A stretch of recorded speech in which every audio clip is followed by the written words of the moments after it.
Oh boy, I do love me some digital art. You know what? I've got this great idea for a new painting, so let's sit down and start creating!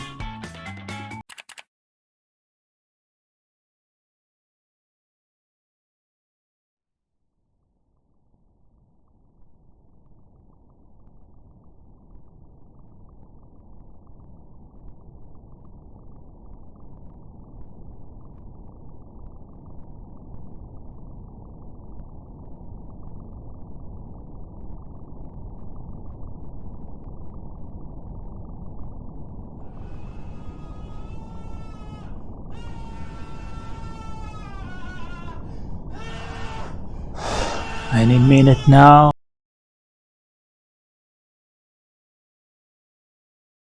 So yeah, I'm sure you've had this experience before. Photoshop, as good as it is kind of a bloated Frankenstein's monster of a program that eats away at your RAM more and more with each new update, like it's a drug. For that and many other reasons, I decided to try what is probably the best alternative, at least when it comes to digital painting, Krita. But how well does it perform when compared to Photoshop? First of all, I'm not shilling for Krita in this video. Not saying I'm above it, but no one has contacted me yet. These are just my experiences with both programs working as a digital artist. Spoiler alert, my overall opinion is that Krita can absolutely entirely replace Photoshop if you're an illustrator or concept artist. I don't do a lot of photo manipulation outside of photo bashing or color balancing, so I'm only judging Krita's usefulness for 2D art. It is important to mention that Krita is free and open source. I'm sure I don't have to tell you how bad Photoshop's rent but not own system is, because it's obvious. Unfortunately, this is the standard model for creative software nowadays, and that makes a big sad hole in my heart. Also, whenever you've got Photoshop running, you can see there's a billion processes that you apparently need to run at all times in order to draw your furry porn, and you never really know what they're doing. It's probably to make sure you're not pirating it and also collect your data though.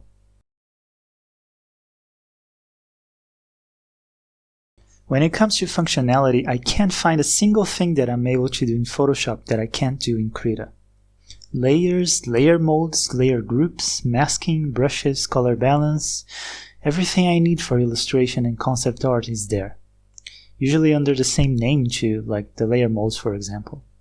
One thing I don't like though is that clipping one layer to another is a bit of a pain compared to Photoshop, but you can still do it. Something that might be a barrier to many artists is that it looks like the brushes work differently in Krita, but not really. The UI is different, but it's pretty much the same. And if you love your Photoshop brushes and don't want to part with any of them, you can just import the brush tip into Krita and voila! You might need to tinker a bit if you're using more advanced brush settings like scatter or texture, but that's easy to do and also kind of fun.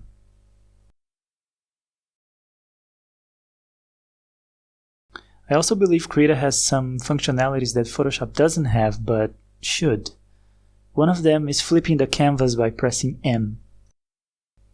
In Photoshop I have to create an action and map it to a function key like this, but in Krita it's just there as a default.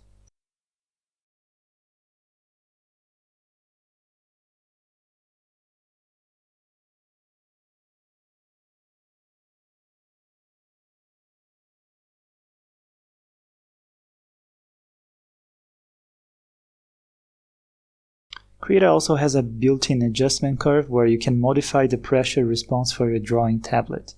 I feel like sometimes different tablets respond differently to pressure even if they have the same pressure levels, so you can adjust that freely here.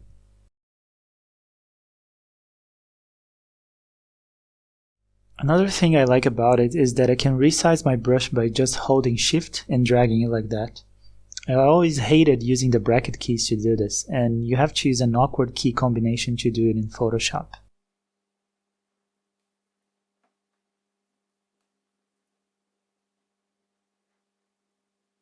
Krita is also very customizable.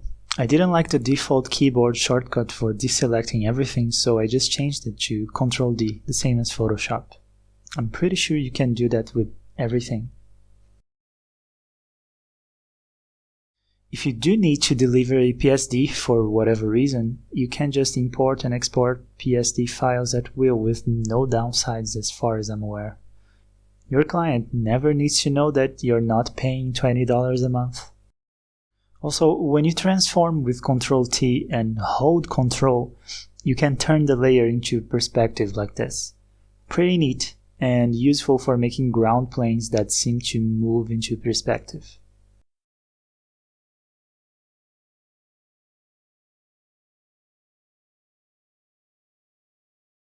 One thing I don't like about Krita is how awkward it is to make a straight line. I can just hold Shift in Photoshop and my brush or eraser makes a straight line, but here I need to select another tool to do it.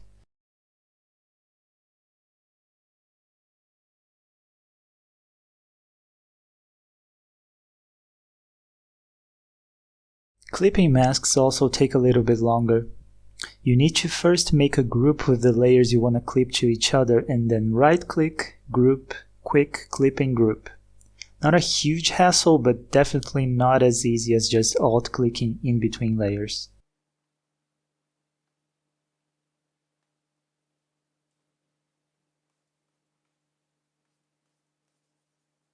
For some reason the color wheel is upside down, and sometimes it takes me a while to remind myself which direction is saturation or brightness. Not a huge deal, but I've become so accustomed to how it is in Photoshop that it's gonna take me a while to carve new habits into my brain.